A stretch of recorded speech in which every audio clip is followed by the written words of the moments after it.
Bien, señora Broto, imagino que conocerá que adoptar es una decisión compleja, una decisión cara, pero emocionante, aunque no exenta de muchísimos problemas. La dificultad que se tiene aquí en Aragón de adopciones nacionales hace que muchos de los padres opten por las adopciones internacionales con el coste elevado que eso conlleva.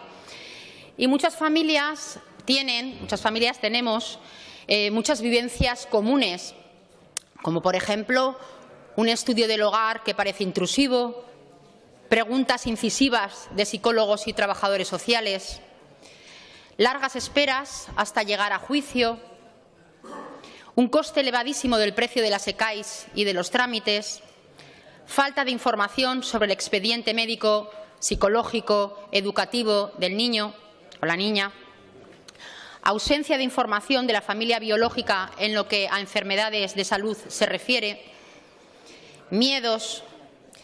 Y cuando el niño ya está en casa, pues parece que el proceso ya se hubiera finalizado, pero no es así. Porque si compleja es la adopción, creo que coincidiremos en que mucho más dificultosa es la posadopción. Y aquí comienzan los desafíos. La falta de sueño, las pesadillas, los problemas hasta que se produce el vínculo, la hiperactividad, el déficit de atención, la barrera del idioma, los miedos e inquietudes del niño con su nueva familia, el acoplamiento con su familia extensa, los problemas de salud que traen. Cuando empiezan el colegio, los quebraderos de cabeza por las dificultades de integración y con un sistema educativo que no está preparado para ellos. Y cuando llegan a la adolescencia, además de los problemas que tiene cualquier familia con un adolescente, se unen los problemas de aceptación de su situación, lo que se llama la mochila que traen cargada en su vida anterior. Y es cuando empiezan a producirse muchos de los casos graves que se van conociendo.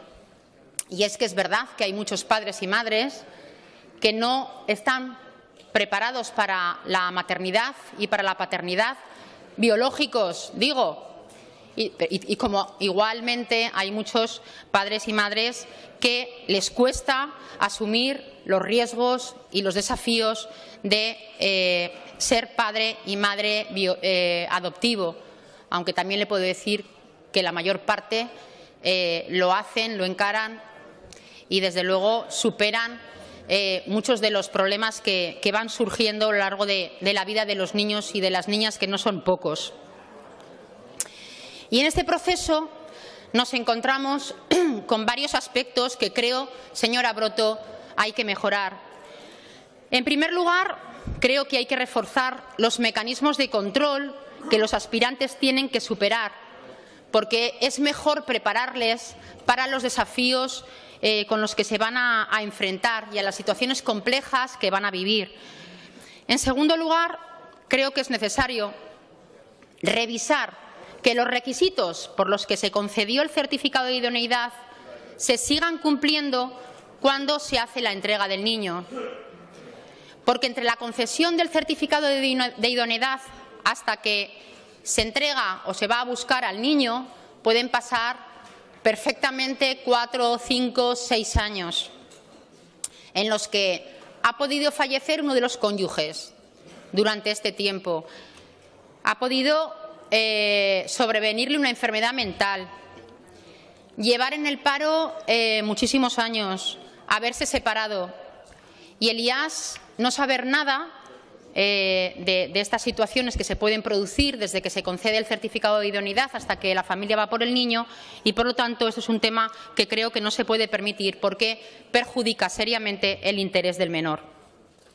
Por eso le pedí, pero no sé si se ha modificado, que se compruebe y verifique que los requisitos por los que se concedió la idoneidad se sigan dando en el momento de ir a por el niño y que el IAS compruebe y verifique de nuevo con psicólogos y trabajadores sociales si las condiciones sociales, psicológicas, por las que se concedió el certificado de idoneidad se siguen cumpliendo en el momento en el que se va a por el niño. En tercer lugar, creo que los seguimientos posadoptivos, sabe que una parte de ellos antes se hacían al 100% por parte del Gobierno de Aragón y ahora hay una parte que las hacen las ECAIS, pues digo, una parte de esos seguimientos se han externalizado a asociaciones que son sin ánimo de lucro, pero que hay algunas que desde luego son pseudoprivadas, que mantienen desde luego un vínculo económico entre esa ECAI y la familia que es la que le paga. El seguimiento de 2 años que hay que hacer posadoptivo es desde luego fundamental, pero es fundamental para los menores, sobre todo, también es fundamental para las familias, porque en el seguimiento se comprueba si el menor está bien alimentado, si se les ha hecho las pruebas médicas que necesita, si su proceso educativo es favorable, si el niño es feliz. Pero también se percata en el seguimiento. Señorías, guarden silencio. De si recibe malos tratos o está desatendido. En definitiva, se debe ocupar de saber si el vínculo se ha producido, porque si no se ha producido es cuando vienen y surgen los problemas. Yo recuerdo perfectamente, señora Broto, quién nos hizo a nosotros el seguimiento, y lo hizo un magnífico funcionario, un profesional como la copa de un pino, como los hay muchos, que se llama Manuel de Santiago. Creo que ya está jubilado. Un profesional, como digo, que hizo muy bien su papel y lo hizo porque su única prioridad era el interés del menor, porque no había vínculo económico entre él y la familia. Y, sin embargo, ahora parte de esos seguimientos los hacen ECAIS, con quienes existe una vinculación económica. Y yo creo, señora Broto, que los seguimientos posadoptivos los tiene que realizar o bien el Gobierno de Aragón o bien un ente independiente que no reciba dinero de por medio de las familias. Porque el Gobierno de Aragón jamás sabrá a ciencia cierta al 100% si existe inadaptación, dejación, violencia o cualquier otro problema que surja.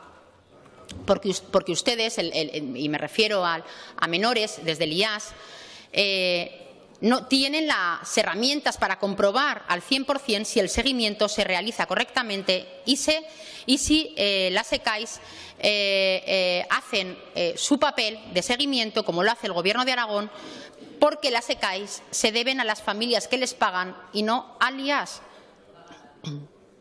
Y, en cuarto lugar, señora Broto, ¿cuántos niños y niñas siguen sin ser adoptados?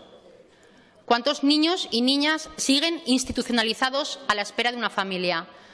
¿Cuántos niños y niñas se hacen mayores a la espera de una familia y por esa espera se hacen mayores y eso repercute en esa dificultad de que nadie quiere adoptar a niños mayores?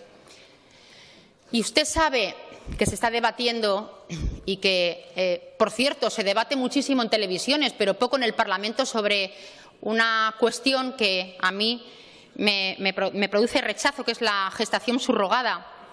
¿Qué opina el Gobierno de Aragón sobre la gestación subrogada? Porque, como digo, no sabemos tampoco la opinión que tiene el Gobierno de Aragón sobre este tema, habiendo tantos niños para poder ser adoptados en este país. Su socio preferente sabe que Ciudadanos apoya la gestación subrogada. No sé si, siendo su socio preferente, en un futuro Gobierno, Ciudadanos pediría como exigencia que se apoyara la gestación subrogada. Yo, desde luego, tengo mi opinión. Soy totalmente contraria a la gestación subrogada, pero es una opinión personal, y soy contraria desde un punto de vista del alquiler del vientre de una mujer, pero también porque para las personas que no pueden tener hijos, o para las personas del mismo sexo, o para las madres o padres solas por elección, hay otras alternativas, como la in vitro, las adopciones, porque al fin y al cabo Gracias, los niños, señora y termino ya, señora presidenta, los niños adoptados también salen de un vientre. Pero ellos, con la única diferencia que no deciden elegir, no eligen estar solos. Igual estaría bien, señora Broto, abordar el problema de los menores que están esperando a ser adoptados, facilitarles los trámites, eliminando los papeleos burocráticos, bajando los costes, explicando a la sociedad las bondades de la adopción, porque creo que tenemos una obligación como sociedad, como seres humanos, y espero que esta comunidad responda ante ellos como ellos se merecen. Gracias. Gracias, señora consejera. Tiene la palabra.